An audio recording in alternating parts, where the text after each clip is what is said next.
খবর সময় বাংলা লাইভে আমাদের সমস্ত ভিউয়ার্সদেরকে স্বাগত। এই মুহূর্তে যেই ডন বস্কো মোড় যে এলাকি রয়েছে সেই এলাকাতে এসে আমরা হাজির হয়েছি, ডাম্পিং গ্রাউন্ড সংলগ্ন যে এলাকা, এবং সেই এলাকায় হঠাৎই দাঁড়িয়ে থাকা একটি গাড়িতে আগুন লেগে যায় এবং দাও দাও করে সেই আগুন জ্বলতে শুরু করে। যদিও এখানে যারা স্থানীয়রা রয়েছেন তারা চট জলদি দমকল কর্মীদেরকে খবর দেন। ঘটনাস্থলে উপস্থিত হয় ভক্তিনগর থানার পুলিশ এবং দমকল কর্মীদের একটি ইঞ্জিন ঘটনাস্থলে উপস্থিত হয়েছে এবং দমকল কর্মীরা ঘটনাস্থলে যে আগুন অর্থাৎ যে গাড়িতে আগুনটি লেগেছিল সেই গাড়ির আগুন নেভানোর কাজ তারা করছে এই মুহূর্তে। এবং এই গাড়িতেই কিন্তু কিছুক্ষণ আগে অর্থাৎ যদি ডন বস্কো স্কুল এবং আমরা যদি বলি যে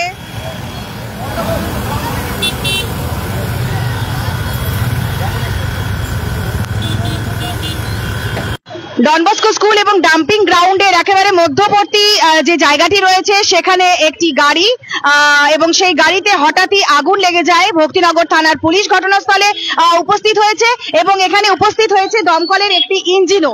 দমকলের একটি ইঞ্জিন বা দমকল কর্মীরা এটির নেভানোর চেষ্টা করছেন এবং যাতে পুরোপুরি আগুন নিয়ন্ত্রণে আসে। যে নম্বর প্লেটটি রয়েছে সেই নম্বর প্লেটটি পুরো পুড়ে গিয়েছে, যদিও কিন্তু কত নাম্বার সেটা এখনো বোঝা যাচ্ছে না। হ্যাঁ, বোঝা যাচ্ছে কিছুটা হলেও। এবং এই নম্বর প্লেট থেকে কিন্তু গাড়িটি কাদের ছিল কি ছিল সেটা কিন্তু জানার চেষ্টা করছেন। আবারও বলবো, ঘটনাস্থলে এই মুহূর্তে দমকল কর্মীরা অর্থাৎ একটি দমকলের ইঞ্জিন ঘটনাস্থলে উপস্থিত রয়েছে এবং তার পাশাপাশি যদি বলা যায় ভক্তিনগর থানার যে পুলিশ কর্মীরা রয়েছেন তারাও কিন্তু ঘটনাস্থলে উপস্থিত হয়েছেন।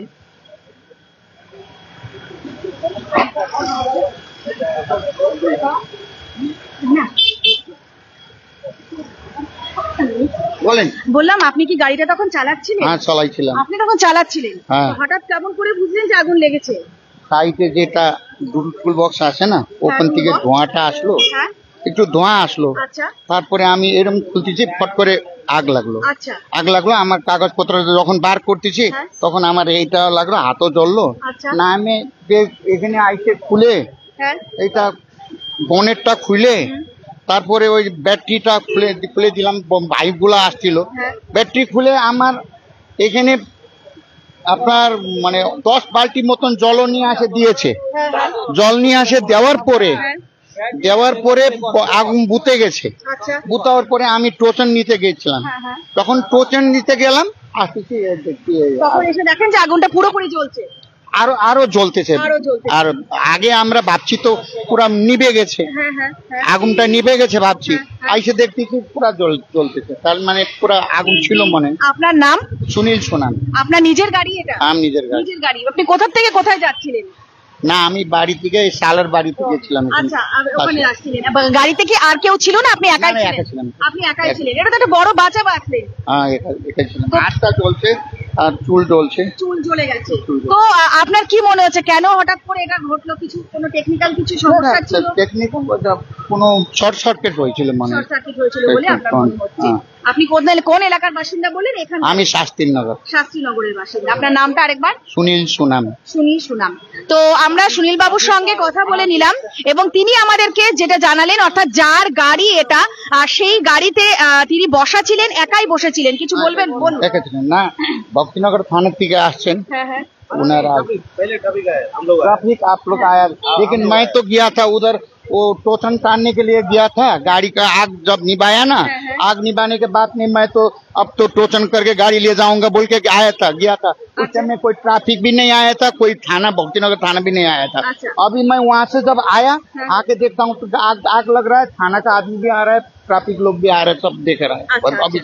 তো আমি আবারও বলবো, ঘটনাস্থলে এই মুহূর্তে ভক্তিনগর থানা পুলিশ, ট্রাফিক কর্মীরা যেমন রয়েছেন, তার পাশাপাশি গাড়ির যিনি মালিক তিনি রয়েছেন, তিনি শাস্ত্রীনগরের বাসিন্দা এবং তিনি এখানে শালার বাড়িতে যাচ্ছিলেন এবং হঠাৎ তার কোন জায়গাটায় প্রথম আগুন দেখেছেন আপনি? এখানে না, আপনার গাড়িতে যখন আপনি কাগজ বের করছিলেন? না, এখানে এই যে পোলটা ক্রস করলাম, ওই পোলটা তখনই দেখলাম, ফট করে তাকাইলাম তো ধোঁয়া আসতে তখন আবার এটা খুললাম, আমার বনেটটা যখন খুললাম তখন ফট করে আগুন উঠাতে পারে। আচ্ছা ঠিক আছে, আপনাকে ওখানে ডাকছে যারা পুলিশ আধিকারিক রয়েছেন। তো আবারও বলবো এই মুহূর্তে আমরা দাঁড়িয়ে রয়েছি একেবারে ডন বস্কো স্কুল এবং ডাম্পিং গ্রাউন্ডের মাঝামাঝি যে স্থান রয়েছে সেখানে। এখানে একটি প্রাইভেট গাড়ি, যিনি মালিক অর্থাৎ শাস্ত্রীনগরের মানুষ তিনি বা বাসিন্দা, তিনি তার নাম সুনীল, এবং তিনি কিন্তু আমাদেরকে যেটা জানালেন, প্রথমে তিনি তার গাড়ির মধ্যে ধোঁয়া উঠতে দেখেন এবং তিনি তার গাড়ির যে কাগজ রয়েছে সে কাগজ যখন বের করতে যান এবং এসে তিনি ভাবেন যে বোনেট খুলে দেবেন, কিন্তু তখন এখানকার যারা স্থানীয়রা রয়েছেন তারা মোটামুটি বেশ কয়েকটি বালতি জল দিয়ে সেই সময়ের জন্য আগুন নিভিয়ে দিয়েছিলেন, এমনটাই জানালেন এই গাড়ির মালিক। তবে তারপরে তিনি টোকেন আনতে গিয়েছিলেন যাতে গাড়িটিকে উঠিয়ে নিয়ে যাওয়া সম্ভব হয়, কারণ তিনি চালাতে পারবেন না ভেবে, কিন্তু তার পরবর্তীতেই তিনি এসে দেখেন গাড়িটি পুরোপুরি দাউ দাউ করে জ্বলছে এবং ঘটনাস্থলে এই মুহূর্তে দমকলের একটি ইঞ্জিন রয়েছে এবং ভক্তিনগর ট্রাফিক পুলিশ এবং ভক্তিনগর থানার পুলিশরা রয়েছেন, তার পাশাপাশি দমকলের কর্মীরা রয়েছেন। কি কারণে এই আগুন লেগেছে সেটা এখনো বোঝা যাচ্ছে না। যেটা এই গাড়ির মালিক তার যেটা মানে একেবারে প্রাথমিক অনুমান, তিনি বলছেন হয়তো শর্ট সার্কিট হতে পারে, কিন্তু যাতে গাড়িতে কোনোভাবেই আগুন এখন না থাকে তার জন্য পুরোপুরি গাড়িটিকে জল দিয়ে এটিকে নেভানোর চেষ্টায় এখনো রয়েছেন দমকল কর্মীরা। এবং আমরা আবারও বলবো যে গাড়ির যিনি মালিক ছিলেন তার সঙ্গে কিন্তু আমরা কথা বলে নিয়েছি এবং তিনি কিন্তু গাড়িতে একাই ছিলেন, অন্য কোনো যাত্রী ছিলেন না, তিনি তার শালার বাড়িতে যাচ্ছিলেন এবং সেই সময় এই দুর্ঘটনা। এবং এই দুর্ঘটনার কারণে কিন্তু পথ চলতি অর্থাৎ এই যে এলাকাটি রয়েছে এখানে স্কুল রয়েছে, কলেজ রয়েছে, স্বাভাবিকভাবে সেটাও কিন্তু একটা গুরুত্বপূর্ণ বিষয়।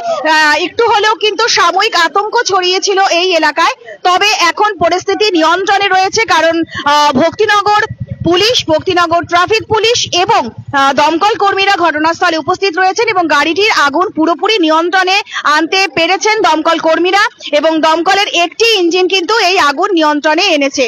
তো স্বাভাবিকভাবেই যদি বলা যায় এই মুহূর্তে আমরা ডন বস্কো এবং ডাম্পিং গ্রাউন্ডের যে মধ্যবর্তী স্থান সেই জায়গা থেকে আপনাদের সঙ্গে আমরা হাজির হয়েছিলাম এবং একটি প্রাইভেট গাড়ির থেকে কিন্তু এই আগুন হঠাৎ লাগে এবং যিনি এই গাড়ির মালিক তিনি এখানেই রয়েছেন এবং তার সঙ্গেও আমরা কথা বলেছি। তিনি শাস্ত্রীনগরের বাসিন্দা, তিনি জানিয়েছেন তিনি গাড়িতে কিন্তু একাই ছিলেন, যদিও এখন পরিস্থিতি নিয়ন্ত্রণে রয়েছে, তবে সাময়িক একটু আতঙ্ক এখানে এ কারণেই ছড়িয়েছিল, সামনে স্কুল রয়েছে, কলেজ রয়েছে, তো স্বাভাবিকভাবেই এবং এই রাস্তাটি কিন্তু যথেষ্ট ব্যস্ততম রাস্তা, তো একটু না একটু হলেও মানুষের মধ্যে একটা আতঙ্ক বা উদ্বেগ কাজ করছিল। তবে স্থানীয় বাসিন্দা যারা রয়েছেন তারাও তৎপরতার সঙ্গে এই আগুন নেভানোর জন্য হাত লাগিয়েছে। তো সব মিলিয়ে আমরা গাড়ির মালিকের সঙ্গে কথা বলেছি এবং এই মুহূর্তে আগুন নিয়ন্ত্রণে রয়েছে পুরোপুরি। নানান আপডেটের সঙ্গে আমি সৌমি, আমার সহযোগী শুভম ফের হাজির থাকছি। ধন্যবাদ।